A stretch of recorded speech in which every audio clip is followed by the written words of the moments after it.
નમસ્કાર બાળ મિત્રો, ધોરણ 7 ગણિત વિષયમાં આજે આપણે પ્રારંભ કરવા જઈ રહ્યા છીએ પ્રકરણ 1 પૂર્ણાંક સંખ્યાઓથી। બાળ મિત્રો, આ પહેલાના ધોરણમાં સંખ્યાઓ બાબતે આપ અમુક વસ્તુઓ શીખી ચૂક્યા છો, જેમાં સૌથી પહેલી બાબત આપણે શીખ્યા પ્રાકૃતિક સંખ્યાઓ। પ્રાકૃતિક સંખ્યાઓ એટલે કે એવી સંખ્યાઓ જે 1, 2, 3, 4 વગેરેથી શરૂ થઈ અનંત સુધીની હોય છે।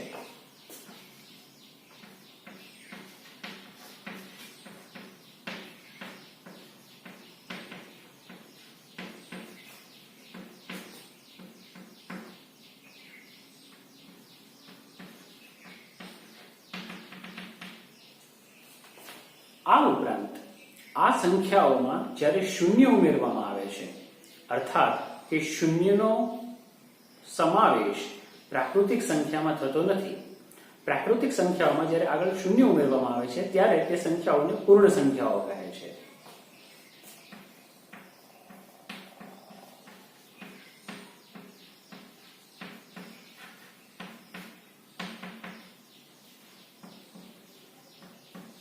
આમ શૂન્યથી લઈ 1, 2, 3, 4 તથા અનંત સુધીની સંખ્યાઓને પૂર્ણ સંખ્યાઓ કહે છે। જ્યારે આજે આપણે સમજવા જઈ રહ્યા છીએ પૂર્ણાંક સંખ્યાઓ। પૂર્ણાંક સંખ્યાઓમાં 0, 1, 2, 3, 4 જે પૂર્ણ સંખ્યાઓ છે, આ પૂર્ણ સંખ્યાઓમાં ઋણ સંખ્યાઓનો ઉમેરો કરવામાં આવે છે।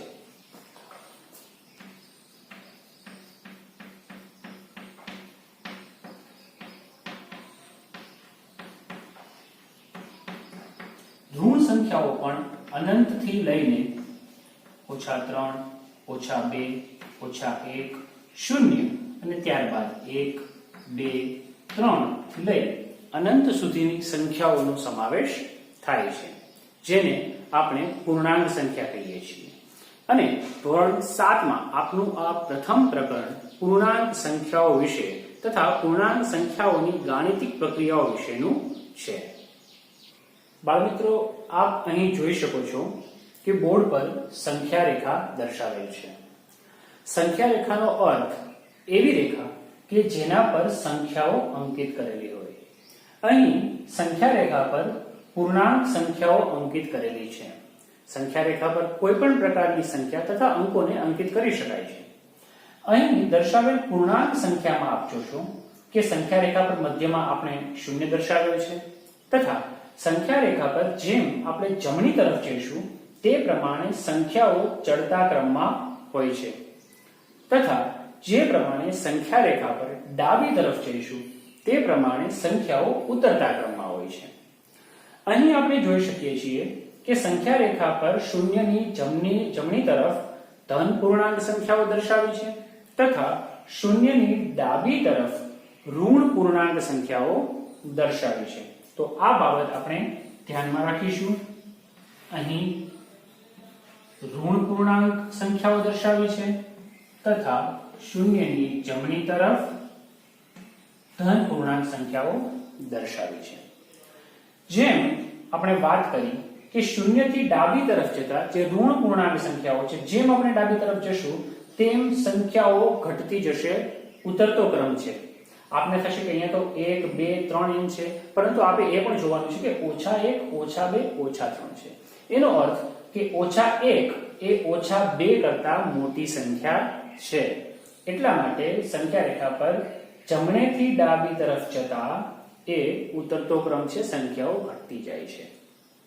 આ પ્રકરણમાં આપણે સમજવાનું છે કે સંખ્યા રેખાની મદદથી કઈ રીતે પૂર્ણાંક સંખ્યાઓના સરવાળા તથા બાદબાકી કરી શકાય। તો ચાલો એક ઉદાહરણ સમજીએ।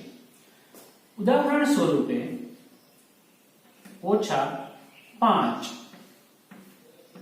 + 3 બરાબર કેટલા? તો સંખ્યા રેખાની મદદથી સમજીએ તો આપ અહીં જોઈ શકો છો કે -5 અહીં આપેલ છે।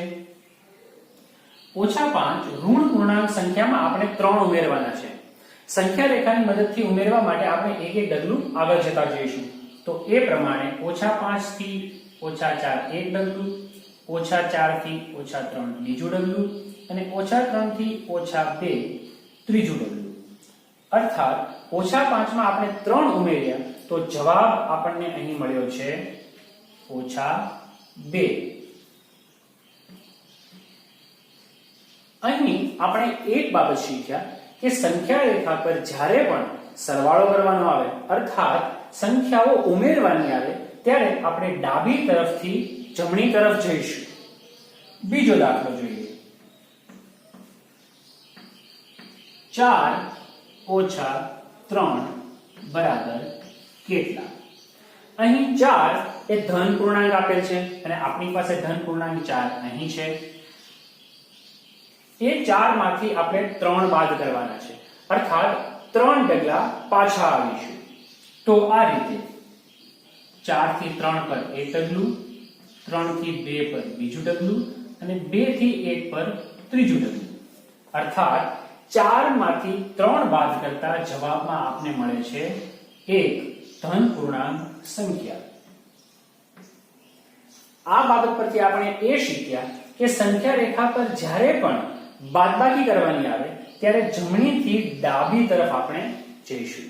અર્થાત સંખ્યા રેખા પર જ્યારે પણ આપણે સરવાળો કરીશું ત્યારે ડાબેથી જમણી તરફ આપણે જતા જઈશું તથા સંખ્યા રેખા પર જ્યારે પણ આપણે બાદબાકી કરીશું ત્યારે જમણી તરફથી આપણે ડાબી તરફ આવીશું. બાળમિત્રો, આપને અહીં ઉદાહરણ દર્શાવેલ છે. હવે આ ઉદાહરણની મદદથી આપને 2 દાખલા આપવામાં આવે છે જે આપણે જાતે કરવાના છે. તો કરી જુઓ. સંખ્યા રેખાની મદદથી સરવાળો કરો.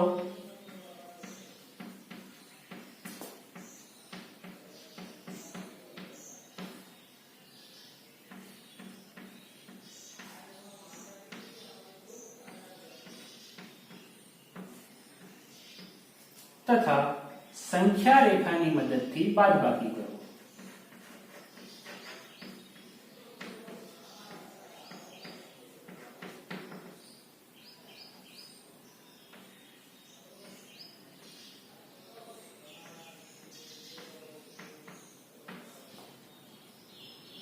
તો બાળમિત્રો, આપે અહીં સંખ્યા રેખાની મદદથી સરવાળો કરવાનો છે તથા અહીં સંખ્યા રેખાની મદદથી બાદબાકી કરવાની છે.